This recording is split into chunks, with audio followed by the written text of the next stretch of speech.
Get the latest Impact podcast right into your inbox each week. Subscribe by entering your email address at impactpodcast.com to make sure you never miss an interview. This edition of the Impact Podcast is brought to you by ERI. ERI has a mission to protect people, the planet, and your privacy, and is the largest fully integrated IT and electronics asset disposition provider and cybersecurity-focused hardware destruction company in the United States, and maybe even the world. For more information on how ERI can help your business properly dispose of outdated electronic hardware devices, please visit eridirect.com. This episode of the Impact Podcast is brought to you by Closed Loop Partners. Closed Loop Partners is a leading circular economy investor in the United States with an extensive network of Fortune 500 corporate investors, family offices, institutional investors, industry experts, and impact partners. Closed Loop's platform spans the arc of capital from venture capital to private equity, bridging gaps and fostering synergies to scale the circular economy.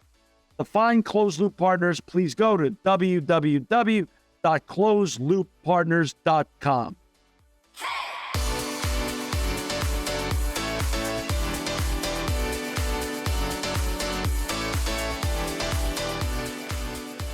Welcome to another edition of the Impact Podcast. I'm John Shigarian. I'm so honored to have with us today Shanique Bonelli-Moore. She's the Chief Diversity and Social Impact Officer for the Clorox Company. Welcome, Shanique, to the Impact Podcast. Hello, John. So thrilled to be here. Thank you so much for having me. Well, honored to have you today. It's Clorox's first time on Impact after doing this for 17 years. And Clorox is such a Americana brand. We were talking a little bit offline when we were getting on, but it's just some of the brands that you guys own. Beyond Clorox, the great bleach that we grew up with, that I grew up with, Pine Sol, SOS, Glad, Hidden Valley Ranch, Kingsford Bricks, and I take your Calm Magnesium. That's just among so many of the great brands that you guys represent. So I'm just so honored to have you on today to be having this chat. And before we get going, though, I would just love you to share with our audience and our viewers a little bit about your backstory, Shanique. Where did you grow up, and how did you get on this fascinating journey that you're on? Absolutely. Thank you again. I grew up in a very, very small island, St. Thomas in the Virgin Islands, and I was born and raised there and didn't move to the U.S. mainland until I was 18. Oh. And, when I think about my career in DEI, I think it really ties back and goes back to that early experience living on a very small island and moving to the U.S. at 18. And I think about, what they say, this idea of talent is equally distributed and access isn't. And so when I think about my, transport from the Virgin Islands to the mainland was an opportunity for me to, be accessed, whether I was accessing information or knowledge or I was giving opportunities. And so when I think about this idea of access, I'm a product of that. And so I think that kind of kept with me from my early beginnings to where I am now. I currently live in Los Angeles. I have 2 beautiful kids, amazing husband, and I've been at Clorox for the past, 1.5 years. A very, very long career across corporate communications work and DEI, spanning many different industries. So spent some time in entertainment and media, healthcare, CPG. And when I think about my career as a DEI practitioner, certainly started from my early beginnings at GE. So way back when I started off in a leadership program and, this idea of, working and doing rotations across many different businesses in Corp Comms, but I was first introduced to the African American Forum. It's an ERG. Back then we called it affinity groups. And it was there that I saw so many people that looked like me that were doing amazing things.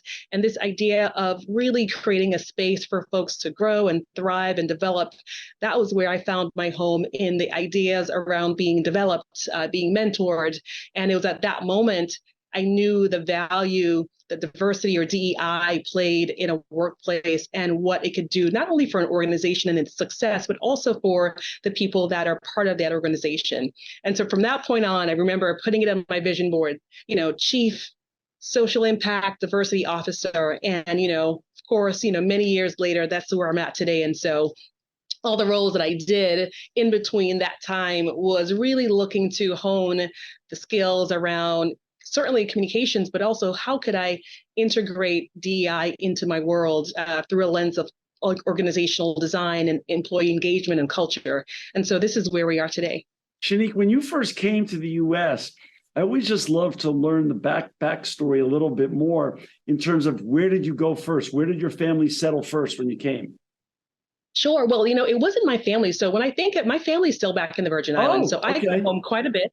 My parents are there. I have siblings who are still in the Virgin Islands. And so it is still home for me. It's usually what I call home, right? And so, but when I moved to the US, it was for college. So I was at Syracuse University. And so when you think about leaving sunny blue skies, going to upstate New York, cold weather, very shocking, shocking in so many different ways. And the cold in it of itself was jarring. But again, it spoke to just my idea of adaptability. And I knew exactly what I wanted to do. Syracuse has a great program for communications, the Newhouse School. And that was what I had my eyes set on. And so I just trekked up there and spent 4 years at Syracuse. The one story that I always share to folks, and I think this was just my naivete on this idea of cold weather. And so I always, associated sun with heat. And I remember one day in my dorm looking out, and I had class maybe at 10 o'clock, and the sun is just beaming down. And I'm like, oh my gosh, it's so hot. And so I came out shorts and like a tank top, and it was like maybe 50, 40 degrees. And I just could not. And this was just, again, me being from a very small island, moving to Syracuse, and just didn't even understand, heat, it can be hot and cold at the same time, right? Or you can see this, beautiful sun. So I just chuckle at that story because it just, speaks to my innocence and just speaks to just the transformation or the transition from moving from one small place to another area and just really looking to adapt and learn. So. And you ended up at Columbia. Yes. I did that. Now, I did that while I was working. So at the time, I spent a couple of years at NBC Universal, and I really wanted to, go back to school, and found a huge opportunity at Columbia working part-time. And so really did that in tandem with my time at NBC, as well as a little bit at AB InBev, and kind of knocked that out in about 2.5 years, but really just look to really amplify the knowledge that I had and really gain some really good networking and friends at Columbia. So. And back when you were at GE, they were known for their leadership program. Their leadership program was like the platinum program of leadership in America. It was. And I cut my teeth at GE. It's where I, created, the Shanique brand or the SBM brand. But to your point, the leadership programs at GE were, best practices across industries. And I was part of a communications program, and I remember the first 2 or 3 years of my career, I moved about 8 times, going from rotation to rotation. So, starting in Connecticut, moving to Wisconsin, moving to Atlanta, New Jersey, and just having these rich, varied experiences all within communications. So PR, Marcoms, internal communications.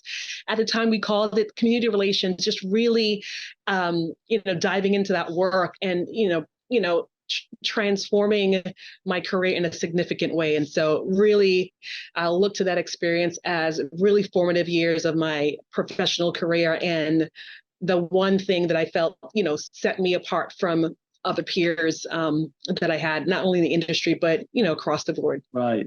So now you end up at the Clorox company, which is, again, one of the great American iconic brands. Consumer brands, consumer product brands.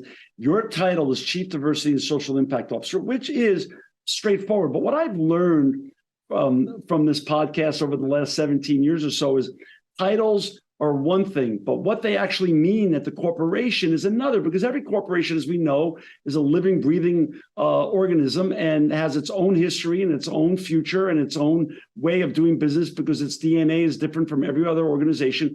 So at Clorox, what does your role really mean, and what's your day-to-day look like as Chief Diversity and Social Impact Officer? Right. No, really fascinating question. Sometimes what's on paper doesn't quite manifest in Right, actuality. right. Right. So, I lead, there are two points, components of the role. One is just leading our idea efforts. So for us at Clorox, DEI for us is idea, inclusion, diversity, equity, and allyship.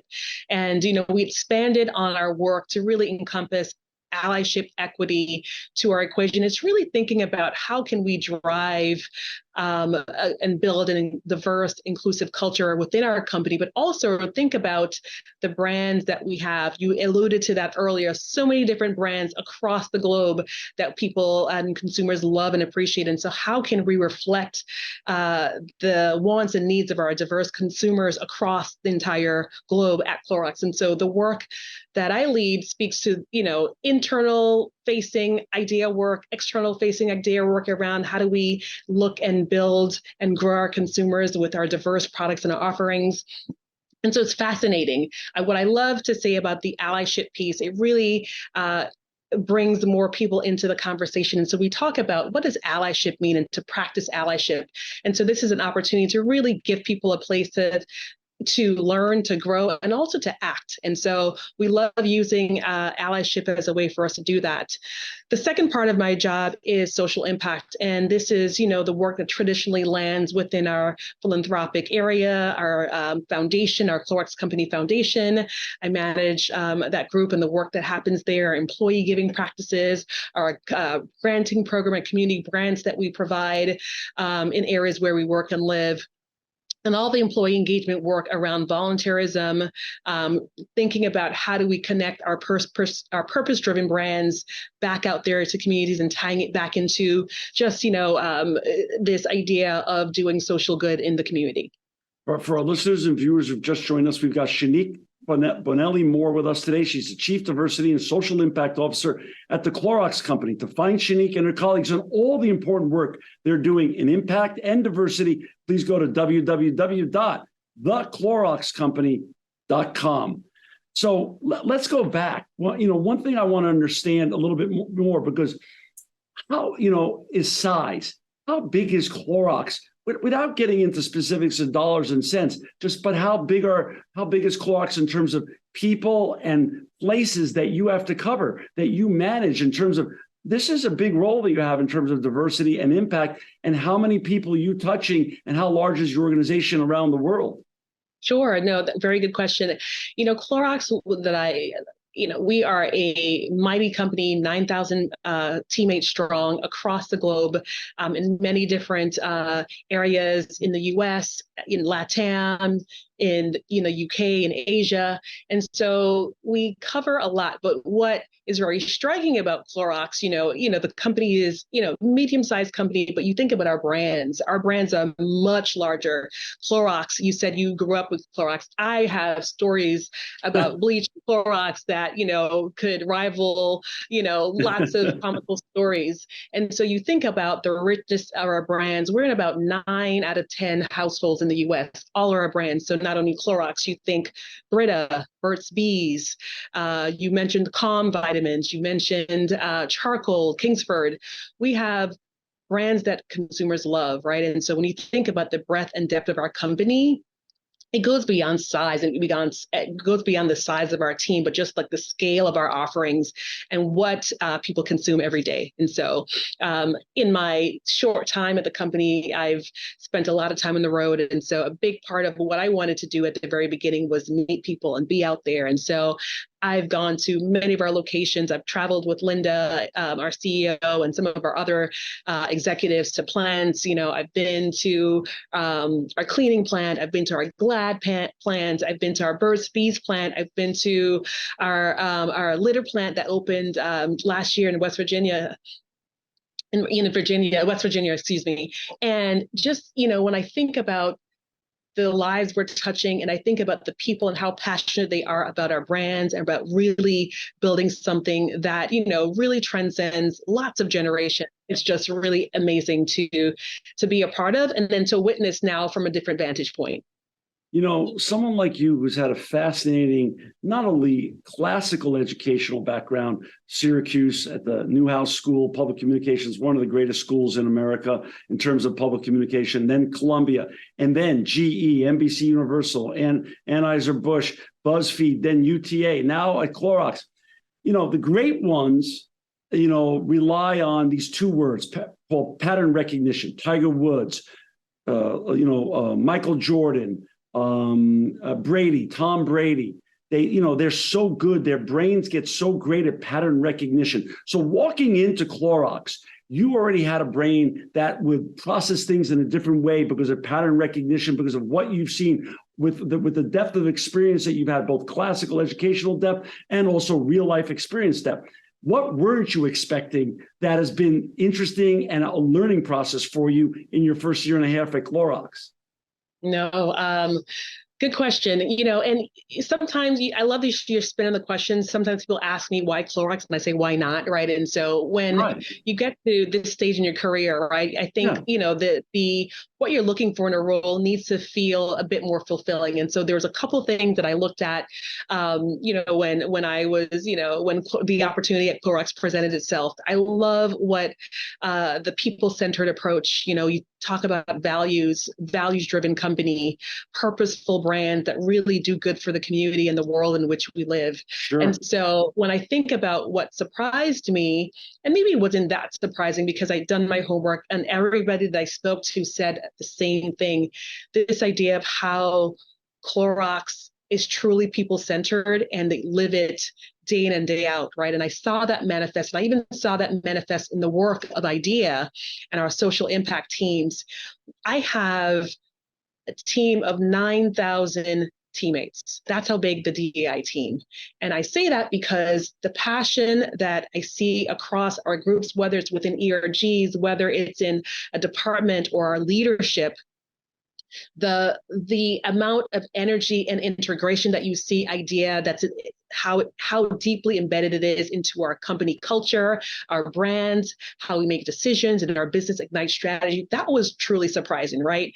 And so you see IDEA programs or DEI programs, and it's like a la carte, it's on the side, it's within HR. The fact that I report into Linda Rendell, our CEO, is a testament of the importance of the role and the fact that it is integrated into the fabric of our being and our business strategy, Ignite.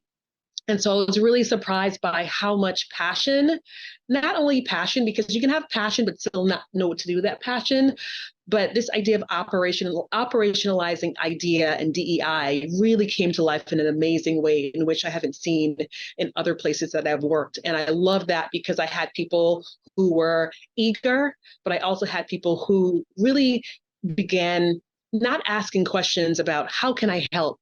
Rather, they were asking, here's how I think I can make an impact. So really thinking about the outcomes and what we're looking to solve, really laddering back into, like I said, Ignite, which is our business strategy, and really coming in with solutions, coming in with ideas, and not truly or ultimately relying on my team to come with the answers, but being true thought partners in delivering idea. And that was fascinating and refreshing, especially when you think about how exhausting this work can be and taxing it can be, to know that I have a team of 9,000 teammates, working in support of DEI, which is in support of Ignite, has been amazing and tremendous. I love it. Is this out of all the wonderful brands that you've worked with historically, is this the first time you have a woman CEO heading up the organization? Absolutely. And let me tell you, it has been transformational for me personally, for my growth.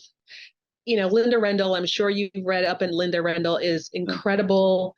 She is such a visionary leader that also inspires. I love the fact that we can talk shop, and then at the same token, we talk about our children. It has been transformative to see her lead with such passion and with such execution. I think she is an amazing strategist. Linda knows strategy. I mean, I don't know how to explain how much I've learned from her in the past 18 months. She comes in and she makes things better. She's a hands-on leader. She rolls up her sleeves. She knows a lot. She remembers everything. And it's just been amazing, not only to work with Linda, but you think about our executive team. looking at our annual report, you see our numbers, half of our executive team, 50% women, the same for our board. And so we have a strong history and a strong legacy of really valuing and empowering women. And as a mom of a 7-year-old daughter who believes and knows that she's going to change this world, I love and I appreciate the fact that I am able to see that come to life in my lifetime at Clorox, but also giving my daughter an opportunity to see that. Last year during spring break, I took my daughter with me to Oakland, and we visited our R&D center, and she was so blown away by the R&D. She met lots of scientists and was able to understand how our products were made. And as someone who wants to be a scientist or an engineer and a dancer all in one, it's been tremendous to have an opportunity and an honor to impart that with her. And so as a mother of a daughter, it's been very inspiring. And representation matters, right? So Linda creates for many people not only a door, but an opportunity and a mirror, right? So you see yourself reflected, but you also see an opportunity as you grow and develop your career. So yes. Well, a couple of things. First of all, good on you to bring your daughter with you, because to me, I raised my children in all the businesses that we were involved with. And it's funny, we don't realize this as parents because we're just sort of, when the kids are young, you're just trying to get through the day. You're trying to just do it. But there is also an aspect where we're larger than life to our children. And especially when they're that tender and that young. And so to bring them and to create an inspirational and aspirational environment for them to see what they really can be and really what they can do. And I think is, good on you, Mom. Number two, it's just, put aside diversity and impact, which we're going to talk about a lot more here, but the importance of that is untold. But now that you're talking about the representation of Clorox in terms of women leadership in positions at Clorox, from a marketing perspective, as I'm thinking about this, it dawned on me while you were sharing the facts and the figures that's factually brilliant, because I would assume that the people that are making the decisions, the consumer buyers out there that are buying your wonderful products, are predominantly women. So let me quickly share a fun fact, if you will indulge me for a bit. So back in 1916, so Clorox was founded in 1913, but in 1916, our first GM of Clorox bleach, his wife, her name was Annie Murray. She is the reason why you and I use bleach today. So back then, bleach was used only for commercial purposes. And she was the visionary who had the idea to say, hey, there are other uses for bleach beyond just commercial.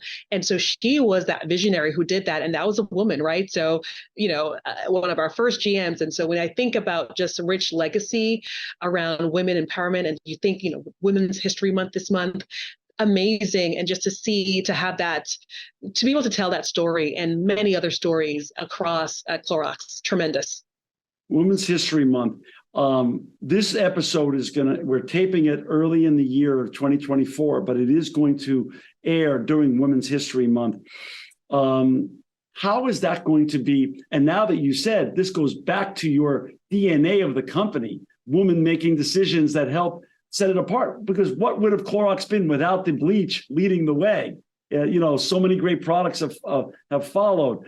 Women's History Month. What are you planning in terms of celebration and honoring at Clorox company this year? Sure. No, thank you for that question. And what I will say is that it doesn't take Women's History Month for us to celebrate women's history. It happens all the time, right? In how we develop and lead and nourish our teammates across the globe. We have 13 ERGs at Clorox, and our show ERG, our biggest ERG, is centered on women.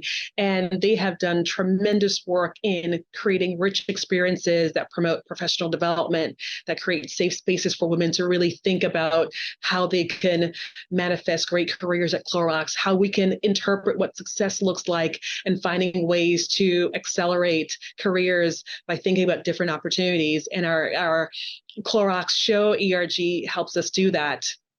Lots of programming happening across our show ERG, speakers, lunch and learns. I remember last year, myself, Linda, and some of our Stacy Greer, we all sat and did a breakfast with leaders across the company. And so we talked about our experiences as women leaders, but we also talked about the work that we do and drive at Clorox. And so great opportunity there. And, when I think about, again, going back to Show has a mentorship program, one of the few ERGs that have a mentorship program within Clorox. And I've seen the results on the board around how folks have really started their career in one location in this particular function. And, 10, 5, 15 years later, they're doing something else. So when you think about Clorox and the breadth and depth of our brands, I also think about the breadth and depth of our careers and, starting off in marketing, but moving to sales and maybe ending in corporate affairs, lots of opportunity to grow and develop across the globe. And so I truly respect and really appreciate the vastness and the richness of our work and progress in that area. So you're a year and a half into this journey at Clorox, Shanique. Talk a little bit about transparency. Does Clorox put out every year an impact report or an ESG report or a combined ESG impact report? How does that work? Yes, we have an integrated annual report. And so again, when you think about looking at ESG and DEI integrated into the business, I think it's better when we think about how do we go to market as one company, as one face, integrating that work, right? And so having a impact report or ESG reports, nothing wrong with that, but we want to integrate that work into our business because it's part of our business. It's not something that's set aside. And so in our annual report, there's a section that focuses on our people and our work around DEI and IDEA and ESG that we are proud of, and we're working to close gaps every day and every year. So yes, we share that here. You talked a little bit about the diversity and the wonderful, way that you're that women are really getting their rightful turn at the wheel at Clorox. Talk a little bit about impact. What does impact mean inside Clorox? What does impact mean outside? Social impact mean outside of the walls of Clorox? Sure. It's, thinking about how we can use our scale and our influence to really be great citizens of our world. And social impact to me begins with people. And so how do we support our people internally? And when I think about our social impact programs across philanthropic efforts, we have our GIFT program. That's our employee matching programs. And many companies have employee matching programs, so not unique to us, but we are proud of our engagement. We've seen upwards to over 50% engagement in our gifting employee giving programs. We match our employees' contribution up to $2,500. And so this is a way for us to illustrate our commitment to the community and giving our teams the opportunity to give of their time, of their money, of their resources. We have some teams that really offer to some nonprofit organizations professional services, right? And so you think about ways to give, and certainly folks want you to write a check, but sometimes they just want your brain and want your ideas. And we lend ourselves that way. When I think about some of the other work that comes to life externally, 2 years ago, we created what we call a Healthy Parks program. And it's basically around really looking through environmental justice through the lens of healthy and clean parks. And so how do we create green spaces where they may not be green spaces, and enhancing communities, and the work that we've done there, partnering with the Oakland community or communities in Durham, North Carolina, in Atlanta, Georgia.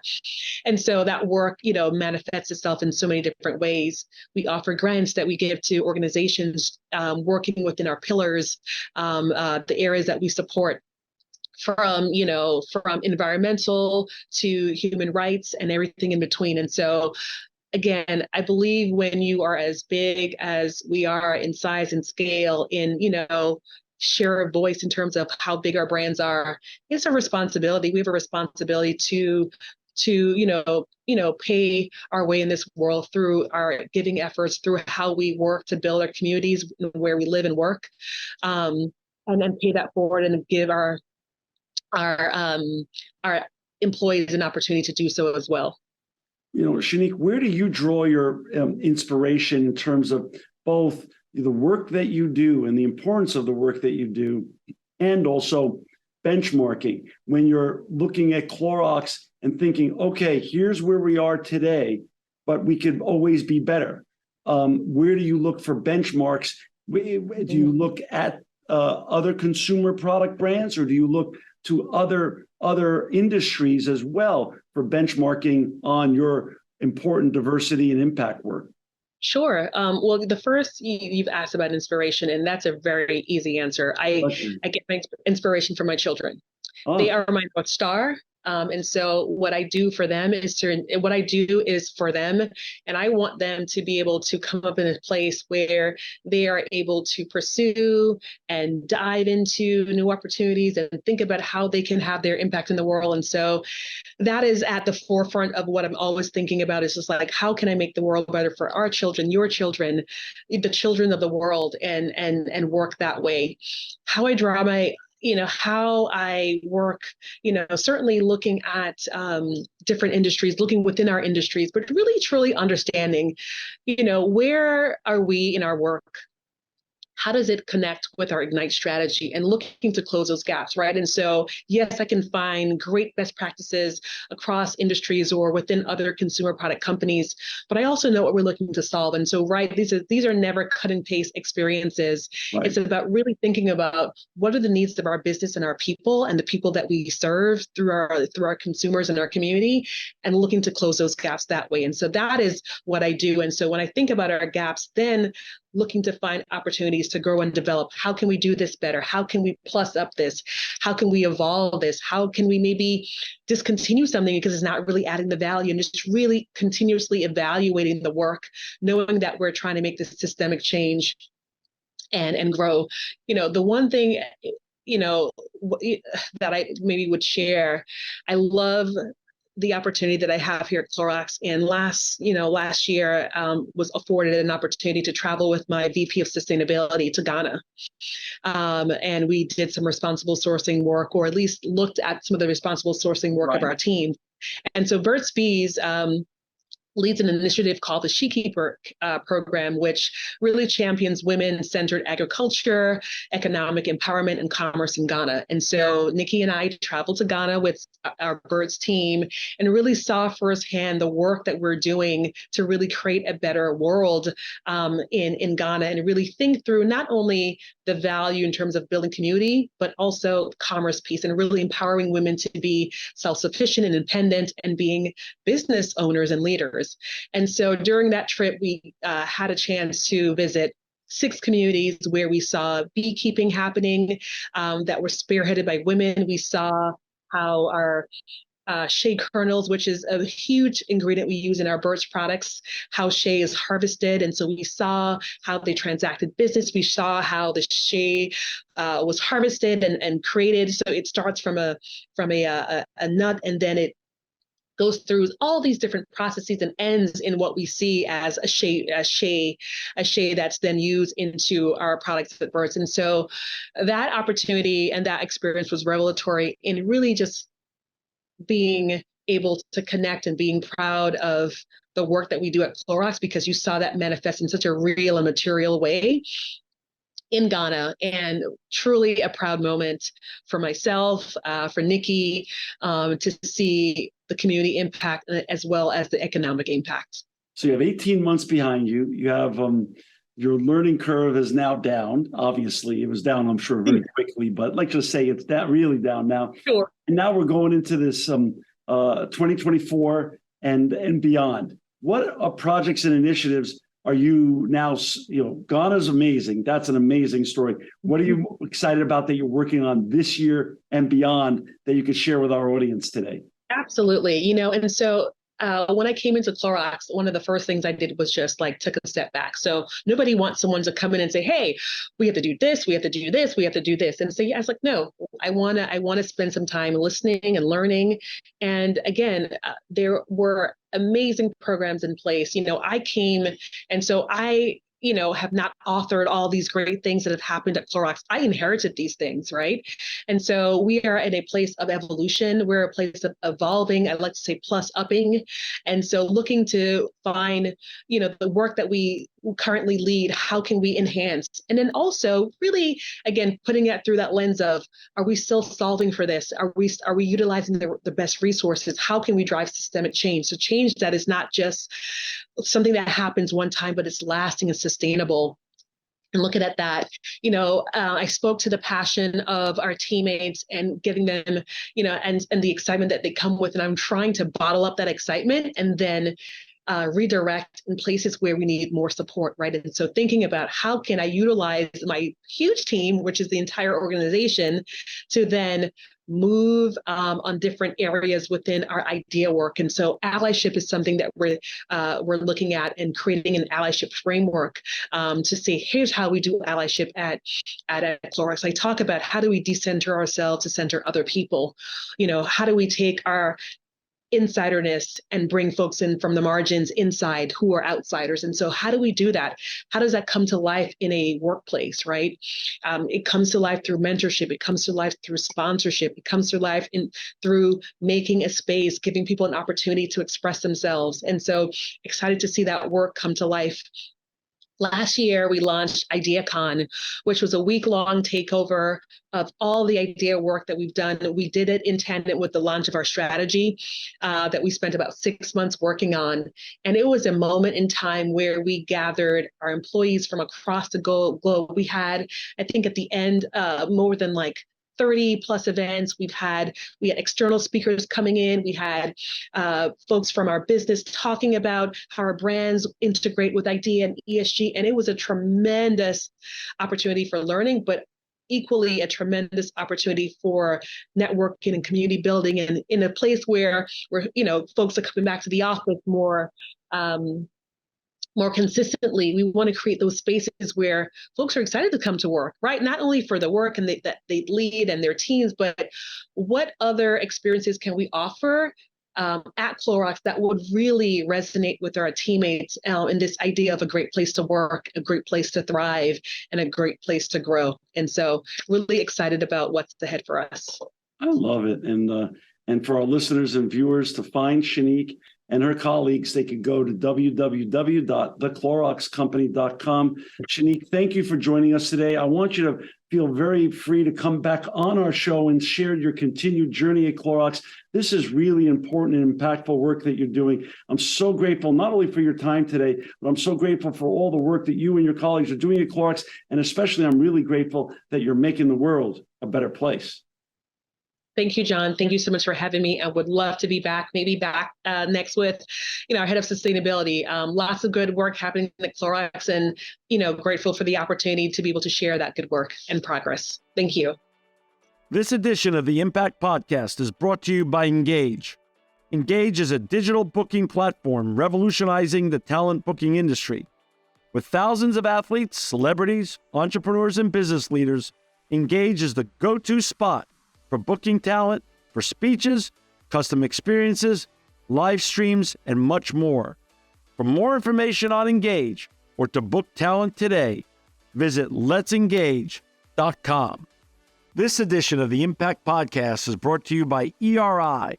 ERI has a mission to protect people, the planet, and your privacy, and is the largest fully integrated IT and electronics asset disposition provider and cybersecurity-focused hardware destruction company in the United States, and maybe even the world.